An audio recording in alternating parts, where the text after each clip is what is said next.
Telecom సంస్కరణతో సామాన్యుడి చేతికి mobile phone తీసుకువచ్చి భారత కమ్యూనికేషన్ విప్లవానికి బీజం వేసిన మహోన్నత నేత మన అటల్ బిహారీ వాజ్పేయి గారు.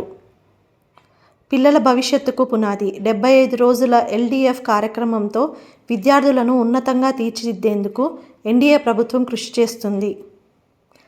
జాతీయ సేనల విజయ కేతనం మన దేశ చరిత్రలో సువర్ణాధ్యాయంగా నిలిచిన 1971 నాటి చారిత్రక విజయానికి చిహ్నమైన విజయ్ దివస్ సందర్భంగా దేశం కోసం పోరాడిన త్రివిధ దళాల వీర సైనికులందరికీ శిరస్సు వంచి వందనాలు తెలియజేస్తున్నారు. బాపట్లలో ఘనంగా అటల్ బిహారీ వాజ్పేయి గారి విగ్రహావిష్కరణ.